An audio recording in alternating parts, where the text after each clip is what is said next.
Morning Business, Stéphane Soumier.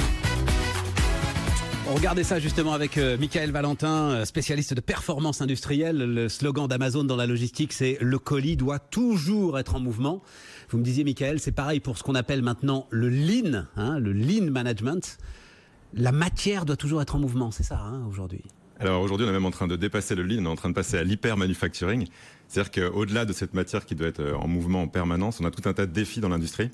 Et notamment cette hybridation du digital avec l'industrie traditionnelle qui fait qu'on est dans l'instantanéité pour tout, pour les flux de matière, pour les flux de personnes, les machines sont connectées, tout est connecté. Et c'est ça la difficulté des mondes industriels aujourd'hui, c'est qu'il doit travailler à un rythme qu'il n'a pas l'habitude de suivre. C'est-à-dire aller à la vitesse en fait du monde digital, c'est-à-dire je suis connecté à l'extérieur en direct. Alors, Michael Valentin, vous allez faire hurler l'ensemble des industriels qui nous écoutent, parce que j'en ai parlé avec eux, notamment les industriels de l'automobile, en parlant. Alors c'est un bouquin qui va sortir le mois prochain, oui. Et merci d'être là. Vous avez raison de vous dépêcher de le sortir, parce que Elon Musk sera peut-être plus à la tête de Tesla quand il sortira. Le modèle Tesla, du toyotisme, c'est quoi? C'est les années 70 où Toyota s'impose comme... C'est là que ça commence à monter. Le nouveau modèle industriel. Petit à petit, ça va être copié dans toute l'industrie, en fait. Et c'est une référence maintenant, effectivement, du monde industriel. Au teslisme. Et vous pensez donc que le teslisme sera, après Ford, après Toyota, la nouvelle référence industrielle du 4e âge industriel? Alors, le modèle Tesla, c'est pas forcément un modèle à suivre, mais en tout cas, c'est un modèle à comprendre pour entrer dans le 4e âge de l'industrie. Pourquoi? Parce que, en fait, vous avez aujourd'hui plein d'acteurs, vous en parliez avant, de l'industrie traditionnelle qui vont vers le digital, qui se transforment petit à petit à une vitesse plus ou moins aboutie vers le digital pour aller vers des plateformes, pour pouvoir vendre des services en plus des produits. C'est ça les défis de l'industrie d'aujourd'hui. Tout à fait. Là, vous avez un acteur qui vient du digital. Elon Musk, c'est quelqu'un qui était un codeur, un geek, qui a commencé comme ça et qui a un technicien dans l'âme, qui va faire un système à partir du digital, donc il pense ses voitures vraiment comme des ordinateurs. C'est d'abord une unité centrale de la voiture qui est connectée, qui se met à jour comme un iPhone, qui va permettre de faire une plateforme de voiture derrière. Il pense son système d'abord du digital et il va vers le manufacturing. Donc effectivement, c'est pas forcément facile d'acquérir ce savoir-faire de manufacturing que la plupart des constructeurs ont mis des années, des dizaines d'années à acquérir. Mais ce qui est intéressant, c'est de voir comment est-ce qu'il fait ça en mode start-up. Le mode start-up, c'est quoi? C'est de l'énergie. C'est une certaine verticalité avec une vision très forte. C'est pas simplement un constructeur de voitures, Tesla. C'est quoi? C'est quelqu'un qui veut accélérer la transition énergétique. Vous voyez, c'est quelque chose de très fort et qui va être fédérateur comme ça, qui va permettre de mobiliser les équipes pour donner de l'énergie. Et en même temps, il a une certaine forme d'horizontalité, Elon Musk. Dans son comportement, il est très accessible. Quand j'étais là-bas à Fremont, il n'y a pas une personne dans l'atelier. Dans les usines de Tesla, vous voyez, dans les usines de Tesla, à l'arrêt quand même. Non, parce que vous êtes, je vous ai pas présenté directeur associé d'OPO. Oui. OPO est l'un des grands cabinets aujourd'hui qui s'occupe justement de l'excellence industrielle. Oui. L'excellence de la performance industrielle. C'est une catastrophe industrielle, Tesla aujourd'hui. Pour tout vous dire, quand j'étais là-bas, l'atelier était arrêté. En fait, c'était le moment. En fait, ce qu'il a fait Elon Musk, c'est ce que j'appelle l'hyper-manufacturing. C'est qu'il a voulu pousser très loin l'automatisation. Qu'est-ce qu'on retrouve dans cette dimension qui est une des 7 dimensions du teslisme, l'hyper-manufacturing, c'est une montée de version du lean, entre guillemets. C'est-à-dire qu'on a toujours cette chasse au gaspillage, mais on a des nouveaux gaspillages. C'est de chasser les données qui ne sont pas exploitées, chasser les silos, prendre des décisions vite, éviter les tâches pénibles et donc automatiser. Il a au départ voulu automatiser très, très fortement. Et ce qui est intéressant, au-delà du fait que l'usine était arrêtée, c'est à quelle vitesse le système apprend. C'est ça qui est central en fait dans la pensée d'Elon Musk et dans la pensée du monde digital. Mais attendez, parce que ce qui s'est passé, c'est que son usine ultra robotisée là. Oui. J'ai un vieil industriel qui a été la visiter, qui est sorti en disant, je ne sais pas comment il peut sortir des voitures dans ces conditions-là. Mais enfin bon, par qui a-t-il été conseillé sur cette usine? Ça reste quand même une question. J'aimerais bien la réponse. Il a dû la déménager sous une tente. Parce que ça ne fonctionnait pas. Alors, on a vu des photos avec des cartons de pièces détachées au pied des voitures. Enfin, les gars sont en train de les prendre dans les cartons pour les mettre sur les voitures. Me dites pas que c'est l'excellence opérationnelle industrielle. Alors, en fait, ce qui est intéressant dans sa façon de prendre cette problématique-là, c'est qu'il prend l'apprentissage comme une donnée qui est au cœur du système. C'est-à-dire que c'est pas quelqu'un qui est dogmatique. Donc il a essayé d'automatiser, ça n'a pas marché. Qu'est-ce qu'il fait? Il revient en arrière, il admet qu'il s'est trompé. Et il va carrément construire une tente parce que ce qui compte, et c'est comme ça dans l'état d'esprit startup, c'est d'aller atteindre ses objectifs parce que vous avez un temps qui est restreint. Vous devez montrer que le modèle marche et ensuite passer à l'échelle. C'est ça le mode startup, c'est passer à l'échelle.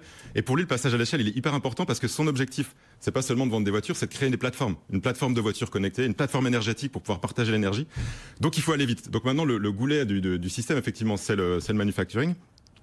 Ceci dit, il a réussi à construire cette tente, il atteint ses objectifs petit à petit, il se transforme, donc il y a encore des défis, c'est pas gagné. Mais ce qui est intéressant quand on se promène dans l'atelier, au-delà de ça, c'est que moi j'ai jamais vu une usine comme ça, j'en ai vu des centaines des usines. Vous rentrez dans l'usine et vous avez les gars... je vous le confirme. Vous avez vu, non mais vous voyez des gars du développement, avec des gars d'industrialisation qui sont habillés pareil, qui sont à côté, il n'y a pas de bureau, ils travaillent tous ensemble, ils travaillent avec les opérateurs. C'est un mode de fonctionnement, si vous voulez, au quotidien, qui ressemble au mode de fonctionnement du digital. Donc c'est cette espèce d'hybridation qui est passionnante. Mais on peut être efficace et performant dans ce mode de fonctionnement ?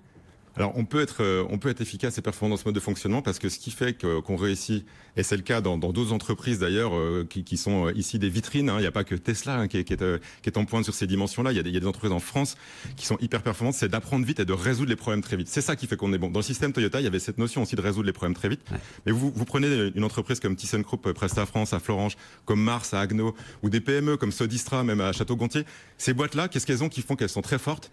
Elles apprennent vite, elles résolvent les problèmes très vite. Et c'est ça qui fait qu'on réussit dans ce nouveau système parce qu'on est connecté à l'extérieur. Donc on a des problèmes qui arrivent en permanence. Si on arrive à réagir vite et à résoudre ces problèmes-là, à embarquer les équipes, eh ben c'est comme ça qu'on devient meilleur et qu'on prend un temps d'avance sur le reste du système industriel. Mais l'un des grands éléments, et vous avez commencé par là, c'est qu'en fait Elon Musk ne veut pas vendre une voiture. Elon Musk vend un ensemble, raconte une histoire qui est quasiment une histoire idéologique, politique.